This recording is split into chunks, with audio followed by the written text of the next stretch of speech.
Bueno, Paranako programa da,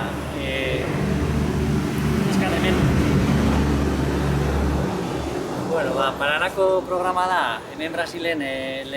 emandako lehen pausoa edo lehen urratsa. Brasileko hegoaldean dago, eta dago eskualde batean non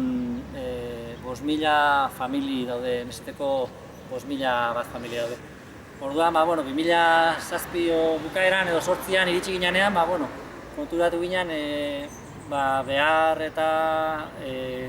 handia zegoela, informazio gutxi zegoen enpresena, jende, prestatutako jende gutxi zegoen, eta enpresa kudeaketa eta pixkat kooperatiba kudeaketa arlo hortan egiteko handia zegoela. Ordutik ona, egin dira hainbat ikastaro, unibertsitateekin batera, Universidad Federal de Paranarekin batera, eta gero batez ere aholkularitza, eguneko aholkularitza eta jendean prestakuntza lana, hemendik bertatik kooperanteen bitartez. Eta esan dezakegu gaur egun, 5 urte eta gero, ja denbora on bada, esan dezakegu emaitza salto kualitatibo bat eman dela ordutik ona. Enpresan kudeaketa mailan, jende prestaketa mailan, eta gaur egun daude esaterako kooperatiba kreditu bat, esne kooperatiba bat, supermerkatu bat, formazio zentro bat, esnea transformatzeko orain eraikitzen ari dira beste agroindustria txiki bat, eta azkenean 50 pertsona gazte nolabait beraien ekimenetan parte hartzen eta pixkatera metodo eta erramenta hobeagoekin daude lanean. Gero, egia da ere, enpresa arloaz gain, produkzio arloan, asentamentuetako produkzio arloan, lan handi bat egin da, batez ere hemen Brasileko erakunde baten eskutik, Ecovida ditzen dela, sare bada, non produktu ekologikoen zertifikaziorako sistema partizipatiboa da. Beraien eskutik azken 2 urtetan edo lortu dira 300 bat famili transizio agroekologiruntz, produkzio ekoizpen agroekologikora transizio hori ematea eta zertifikatuak izatea ere. Eta horrekin, merkatuak sortu dira herrietan, merkatu ekologikoak, produktu ekologikoekin. Eta alde hortatik, lan polit bat egiten ari gara ere. Hortatik aparte, kooperatiben arloan, kooperatiben arteko harremanak eta hor ere lankideen eskutik pauso batzuk eman dira ere. Igonek esan dagoenan arira, kooperatibekin alde batetik gestioari lotutako gauzak edo landu die, gestio ekonomikoari lotutakoa, baina hasieratik edo ikusi izan beharra eta emesetek gainean jarri zagoen azkenean alor soziala da indartu behar zala, ez? Badauze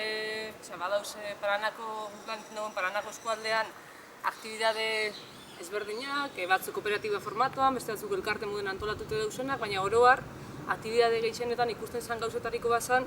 azkenean edo bazkideen, edo langileen edo, parte hartzen maila bajua zala, implikazioa bai, eta pixkat hori, alde batetik gestio ekonomiko, finantziero izan daikena, indartzeko lana egiten ibili gara, eta horrekin paraleloan, arlo soziala edo indartzeko lanean gabiz, pixkat parte hartzea, implikazioa, motivazioa, eta holako gaixeketa lantzen aktibitateko jendeakin, ez? Horrekin batera, beste gai bat edo landu duguna da, aktibidaden arteko edo harreman, ez? Nik uste dut emesteri hasieratik, arteko kooperatiba esperientziatik asko intereso jakon gauza bat izan dela, interkooperazioa mekanismoen kontua, edo talde kooperatiboan ideia hori, ez? Azkenean, eskualde baten garapena bultzatzeko, talde kooperatiboa sortzea, batetik ahalbidetzen dutzuna, taldeko kide dien enpresak eurek indartzea, baina aldi berean enpresa horrek eta komunitateen arteko hori ez, harremanak indartzea, eta hor, garapen prozesuen, garapen prozesuen eragitea, ez? Horrekin gabiz, horrekin poliki gabiz, egiz esateko, izan da ez hori, gabiz lehenengo pausueko moten, eta azkenean talde kooperatiba sortzeko, eztabaidetan sartzen gabiz momentu ondan, eta horretarako hango esperientzia sistematizazioa oso lagungarri izaten da, hango kooperatiben esperientzia. Hori igual esan geike enpreseri dagokizunez. Enpresetetik kanpo aipatzeko edabe bai, proiektu honen baitan hitzarmen bat indoguela bertako unibertsitate batekin.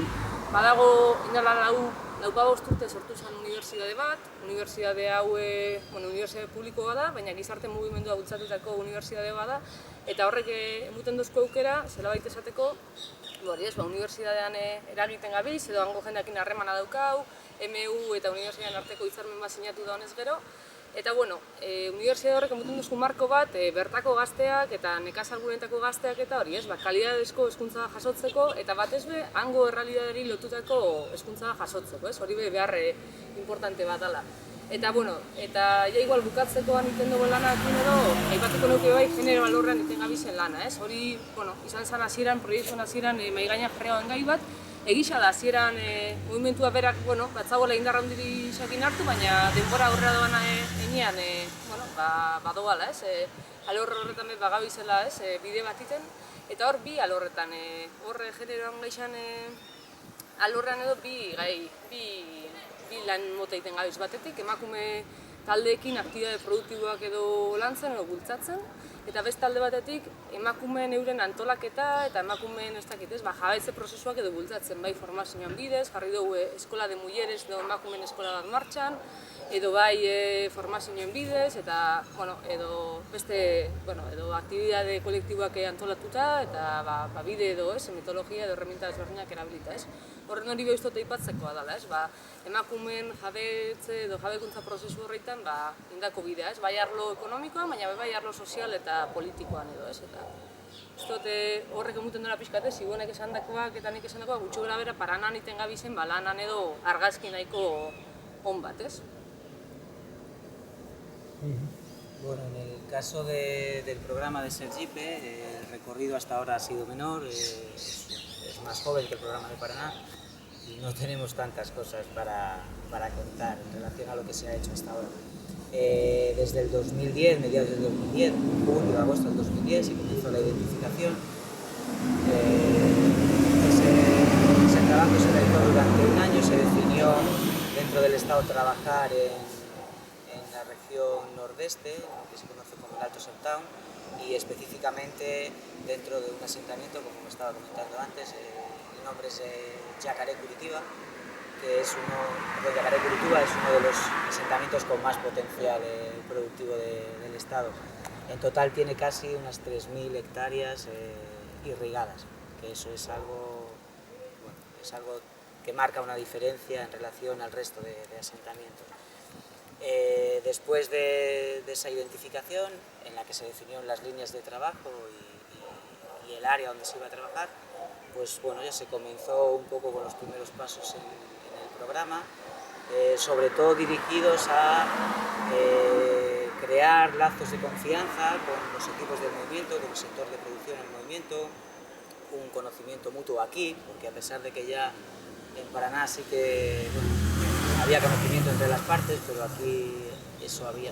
se tenía que ir creando, entonces eso se ha estado desarrollando durante aproximadamente 2 años y se han hecho 2 actividades concretas que tienen que ver más con la parte formativa y la parte de acompañamiento a empresas sociales, que bueno, ahora Amaia explicará un poquito de las 2 actividades.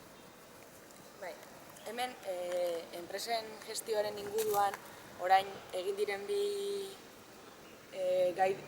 desberdin horien artean, lehenengoa izango litzake ja martxan dagoen kooperatiba bati emandako laguntza gestio arloan. 2 pertsona egon ziren hemen lehengo urtean lanean, bertako prozesuak gestio aldetik hobetzen. Bertako langileekin ikastaroak eginez eta pixka bat beraien beharren arabera prozesuen hobekuntza hori martxan jarri nahian. Eta bestaldetik, orain dela aste gutxi, bukatu da hemen Sergipen gazte, 50 pertsonako gazte talde batekin bukatu den lehenengo kurtsoa,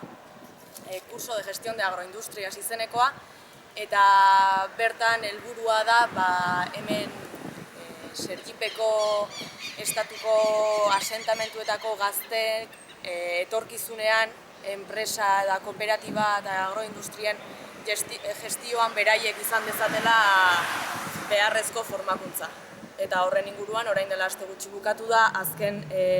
eskola garaia eta orain sartu gara